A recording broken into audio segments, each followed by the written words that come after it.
नमस्कार, बहुत स्वागत है आपका एमपीसीजी सुपरफास्ट 100 खबरों के साथ। मैं हो रही हूं। सबसे पहले बात करेंगे दिल्ली से बड़ी खबर की।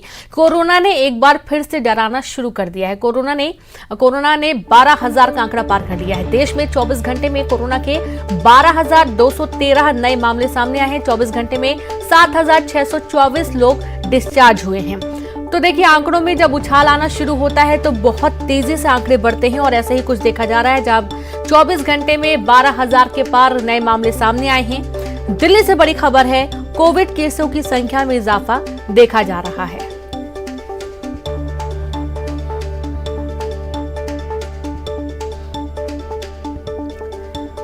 तो कोरोना ने एक बार फिर से डराया। दिल्ली से आपको बड़ी खबर दे रहे हैं, जहां पर कोरोना के जो आंकड़े हैं वो 24 घंटे में 12,213 नए केस सामने आए हैं। 7,624 लोग डिस्चार्ज हुए हैं।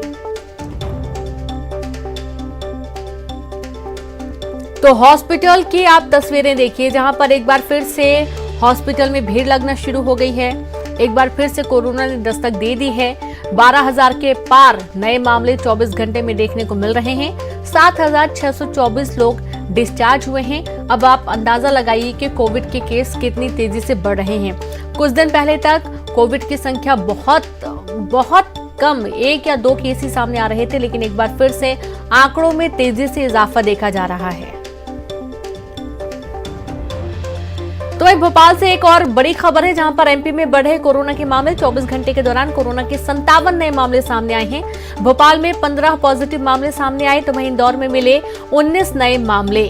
अब इंदौर और भोपाल, यहां पर सबसे ज्यादा कोविड के केसेस आखिरी दौर में भी देखा गया था और एक बार फिर से कोविड के जो केस है वो सबसे ज्यादा भोपाल और इंदौर में ही पाए गए हैं।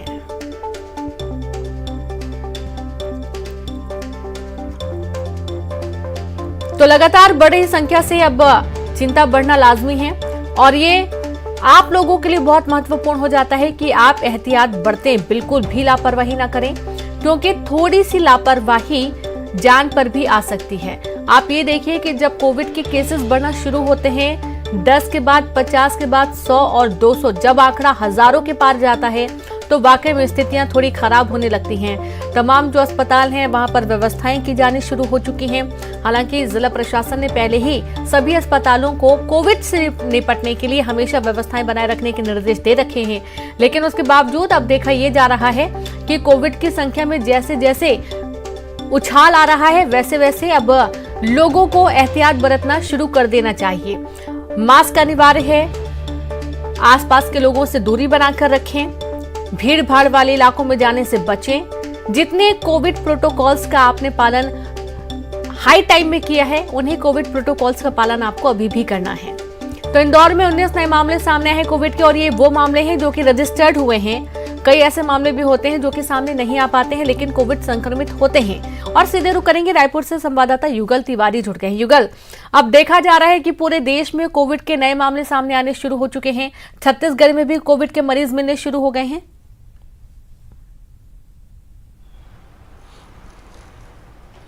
जी देखिए, 13 ऐसे जिले हैं जहां पर कोविड के मामले पाए गए हैं और सबसे अधिक मामले हैं राजधानी रायपुर में आए हैं। ये चिंताजनक बात कही जा सकती है। एक वक्त ऐसा था जब कोरोना कंट्रोल में था।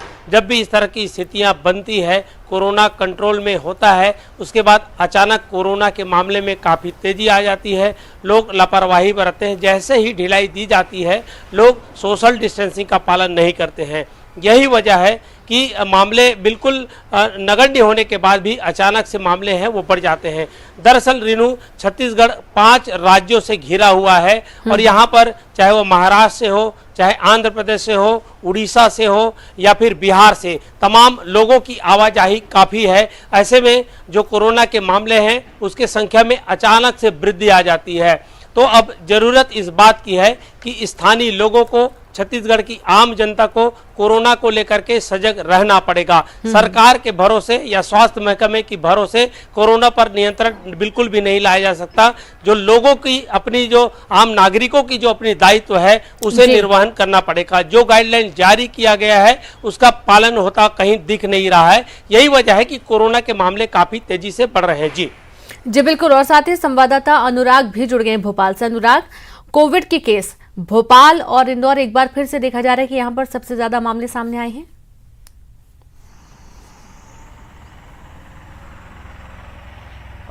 बिल्कुल रीनू, देखिए एक बार फिर कोरोना का असर बढ़ता हुआ नजर आ रहा है। कोरोना का संक्रमण के चलते भोपाल में 15 नए मामले निकलकर सामने आए और इसी तरीके से इंदौर में भी 19 नए प्रकरण निकलकर सामने आए। कुल यदि मध्य प्रदेश की बात की जाए तो 57 से ज़्यादा जो है नए कोरोना के मामले निकल कर आए हैं। हालांकि कोरोना के चलते कोई बड़ा हादसा या मौत होने की खबर नहीं है, लेकिन जिस तरीके से संक्रमण फैल रहा है वो इस बात के संकेत देता हुआ नजर आ रहा है कि एक बार फिर सावधानी बरतने की जरूरत है। तो जो आंकड़े अब निकल कर आ रहे हो, जिस तरीके से कोरोना के मरीजों की संख्या बढ़ रही हो, नए प्रकरण सामने आ रहे हैं, वो इस बात का संकेत दे रहे हैं कि कोरोना एक बार फिर पैर पसारता हुआ नजर आ रहा है। जी बिल्कुल, बहुत शुक्रिया आप सभी का तमाम जानकारी के लिए। तो कोरोना एक बार फिर से पैर पसार रहा है और इसके पहले कि कोरोना फैले आपको सतर्क हो जाना है। अगली खबर का जिक्र करेंगे। छिंदवाड़ा से इस वक्त की बड़ी खबर है, जहां पर भीषण सड़क हादसे में 7 लोगों की मौत का मामला सामने आया। गाड़ी पलटने से 7 की मौत हो गई। हादसे में 3 लोग घायल हो गए हैं। बाइक सवार को बचाने के चक्कर में वाहन पलट गया। कूड़ामऊ गांव की पूरी घटना सामने आई है। खबर छिंदवाड़ा से है, जहां पर भीषण सड़क हादसे में 7 लोगों की मौत का मामला सामने आया है। गाड़ी पलटने से 7 की मौत हो गई। हादसे में 3 लोग घायल हुए हैं। बाइक सवार को बचाने के चक्कर में वाहन पलटा। कूड़ामऊ गांव की पूरी घटना सामने आई है।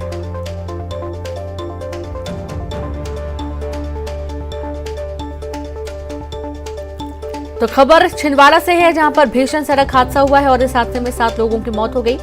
गाड़ी पलटने से 7 लोगों की मौत का मामला सामने आया है। हादसे में 3 लोग घायल हुए हैं। बाइक सवार को बचाने के चक्कर में वाहन पलट गया। कूड़ामऊ गांव की घटना है और वाहन पलटा। चपेट में आने से 7 लोगों की दर्दनाक मौत हो गई। तो आप देखिए, जहां तस्वीरें भी सामने आई हैं, वाहन के पलटने की जो तस्वीरें हैं वो वाकई में हैरान करने वाली हैं। और संवाददाता राजेश जुड़ गए हैं। राजेश, भीषण सड़क हादसा हुआ है, 7 लोगों की मौत हुई है और क्या कुछ जानकारी अभी? देखिए, ये तकरीबन 1 से 1.5 घंटे की पहले की घटना है। ये वाहन जो था ये छिंदवाड़ा की तरफ आ रहा था। बाराती इसमें सवार थे। सामने से तेज रफ्तार से मोटरसाइकिल सवार आ रहा था। उसको बचाने के चक्कर में रोड से नीचे की तरफ वाहन गया और पास में एक बड़ा गड्ढा था, उसमें जाकर पलट गया। इसके बाद उसमें मौजूद 6 लोगों ने तत्काल घटनास्थल पर दम तोड़ दिया। एक को जब जिस समय ले जाया जा रहा था उस दौरान उसकी मौत हो गई। इसमें 3 लोगों के घायल होने की खबर है, जिन्हें जिला अस्पताल लाया जा रहा है। फिलहाल घटनास्थल पर पुलिस और प्रशासन के अधिकारी पहुंचे हैं और घायलों को अभी उपचार किया जा रहा है। जी शुक्रिया आपका जानकारी के लिए राजेश। तो घायलों को उपचार के लिए अस्पताल भर्ती किया गया है और चूंकि भीषण सड़क हादसा है और इसमें पुलिस मौके पर पहुंची है, घायलों को अस्पताल पहुंचाया गया। 7 लोगों की दर्दनाक मौत हो गई है और इसकी कुछ तस्वीरें भी सामने आई, जहां आप देखेंगे कि क्रेन के माध्यम से जो वाहन है उसको उठाया जा रहा है। और एक बार फिर से राजेश का रुख करते हैं। राजेश, जिस तरीके से हादसा सामने आया है, जो घायल उनको अस्पताल तो पहुंचा दिया गया, 7 लोगों की मौत हुई है, ये सभी लोग कहाँ के हैं, कहाँ जा रहे थे जब ये हादसा हुआ?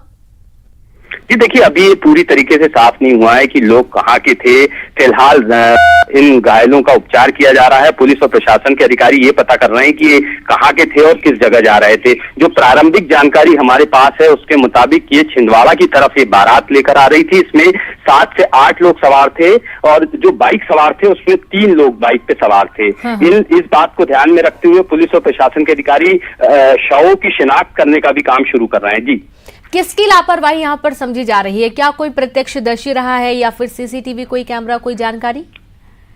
ये देखिए रीनू, फिलहाल जो जानकारी हमारे पास है उसके मुताबिक वहाँ एक मोड़ है, जिस स्थान पे ये वाहन पलटा है एक खतरनाक मोड़ है। इसके अलावा रफ्तार बहुत तेज होती है वाहनों की, सड़क अच्छी होने की वजह से, और यही एक बड़ी वजह रही है कि ये वाहन वहां से पलट गया।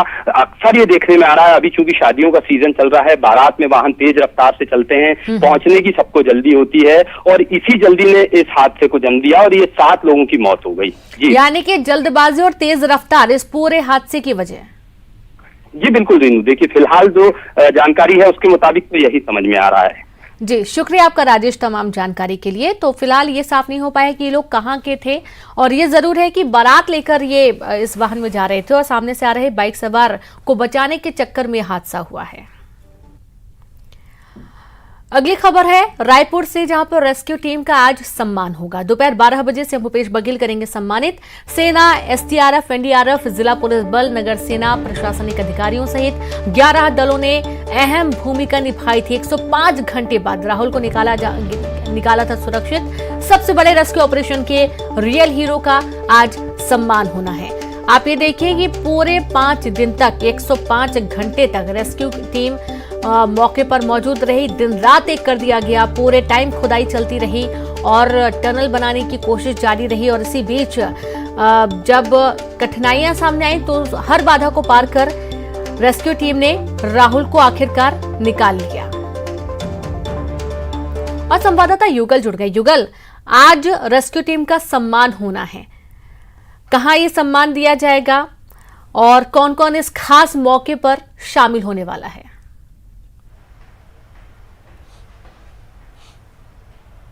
जी रोनी, देखिए, देश का भरोसा सेना और मुसीबत के हमेशा के हमारे साथी एसडीआरएफ, एनडीआरएफ, जिला प्रशासन की टीम, पीएचई की टीम, एससीसीएल की जो दल, कुल मिलाकर 11 ऐसे जो रेस्क्यू दल थे जिन्होंने अपनी जी तोड़ मेहनत की। पुलिस प्रशासन ने अपनी पूरी ताकत झोंकी, वहाँ पे लॉ एंड ऑर्डर की पूरी जो कमान है वो संभाली। जितने भी जो रसद से लेकर के तमाम जो इक्विपमेंट थे सबकी व्यवस्था उन्होंने की। और सबसे बड़ी बात यह है कि जांजगीर के कलेक्टर जितेंद्र शुक्ला, एसपी विजय अग्रवाल समेत तमाम प्रशासनिक अधिकारियों ने, वहाँ पर 4 प्रशासनिक अधिकारी IAS अधिकारियों की ड्यूटी लगाई गई थी, 2 SP की लगाई गई थी। तमाम ऐसे लोग हैं जिन्होंने 105 घंटे अनवरत बिना रुके बिना थके इस सफल रेस्क्यू का ऑपरेशन किया और राहुल साहू को आज जिंदा वापस लाया। जिस मुहाने पर राहुल साहू था, आज उसे उस मुकाम पर कोई उम्मीद नहीं कर रहा था, लेकिन लगातार अनवरत उन्होंने रेस्क्यू का कार्य किया। आज उनका सम्मान मुख्यमंत्री के निवास में 12 बजे होगा। मुख्यमंत्री भूपेश बघेल, तमाम अधिकारी कर्मचारी जिन्होंने अपनी ताकत झोंकी और इस कठिन रेस्क्यू के कार्य को सफल बनाया। और जिस तरह से ये देश का सबसे बड़ा रेस्क्यू कहा जा सकता है, बोरवेल में फंसे होने के बाद जो परिणाम है वो बिल्कुल सुखद नहीं आते, लेकिन जिस तरह से परिस्थितियां बिल्कुल जो है राहुल के पक्ष में नहीं थी, चट्टानों को तोड़कर और कई विषम परिस्थितियों को सामना करके जो हमारे जाबाज जो लोगों ने रेस्क्यू का कार्य किया है उन्हें आज सम्मानित किया जाएगा। इसमें जांजगीर के कलेक्टर, एसपी और इसके अलावा जो प्रदेश के मंत्री, मुख्यमंत्री खुद उन्हें सम्मानित करेंगे। और इसमें जो एसडीआरएफ, एनडीआरएफ की टीम है उन्हें भी सम्मानित किया जाएगा। बिल्कुल युगल, बहुत शुक्रिया आपका युगल तमाम जानकारी के लिए। अब नया गैस कनेक्शन लेना महंगा हो गया है। HPCL ने नए गैस कनेक्शन के दामों में बढ़ोतरी कर दी और अब नए गैस कनेक्शन के लिए 2,856 रुपए के बजाय 3,706 रुपए चुकाने होंगे। Federation of LPG distributors of Rajasthan के महासचिव कार्तिकेय गौड़ ने बताया कि अभी फिलहाल एक ही कंपनी ने दाम बढ़ाए हैं, लेकिन आने वाले समय में बाकी कंपनियां भी दाम बढ़ा सकती हैं और इससे उपभोक्ताओं पर अतिरिक्त भार पड़ेगा। उन्होंने आग्रह किया कि केंद्र सरकार को बढ़ी हुई दरें वापस लेने पर विचार करना चाहिए।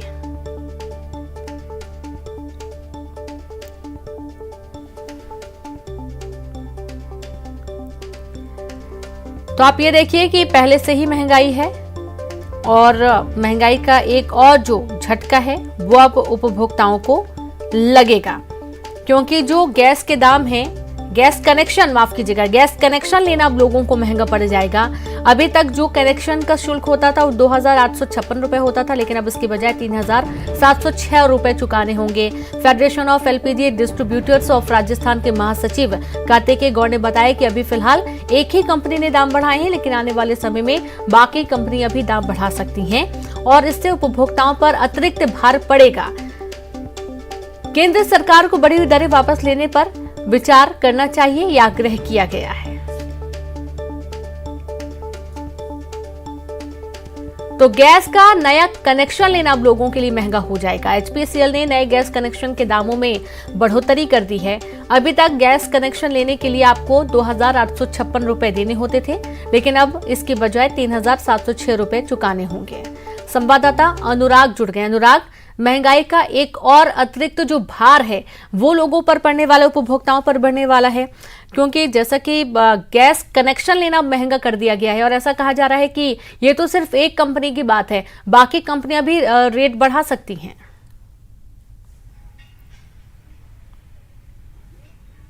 बिल्कुल रीनू, देखिए पहले ही रसोई गैस के दामों की हम बात करें तो 1,000 रुपए के पार जो है रसोई गैस के दाम है, लेकिन यदि अब रसोई गैस का नया कनेक्शन लेना है तो उसके लिए भी ज्यादा कीमत चुकाना पड़ेगी। यानी कि जो गैस कंपनियां हैं उन्होंने ये तय कर दिया है कि नया कनेक्शन लेने पर 750 रुपए ज्यादा देना होंगे। यानी कि अभी तक 1,450 रुपए में गैस का कनेक्शन मिलता था, वो 2,200 रुपए में कनेक्शन मिलेगा। और यदि 2 सिलेंडर आपको लेना है तो 750 के हिसाब से आपको 1,500 रुपए ज्यादा चुकाने होंगे। और सिर्फ इतना ही नहीं, रेगुलेटर के लिए भी अब ज्यादा कीमत चुकाना होगी। यानी कि आपको गैस कनेक्शन लेना है, उसके साथ रेगुलेटर लेना भी अनिवार्य है, लेकिन उसके लिए अब तक 150 रुपए की डिपॉजिट राशि लगती थी, अब उसको बढ़ाकर 250 रुपए कर दिया है। तो कुल मिलाकर जो राशि है उसमें वृद्धि की है। और बताया ये जा रहा है कि जो उज्ज्वला योजना के तहत जो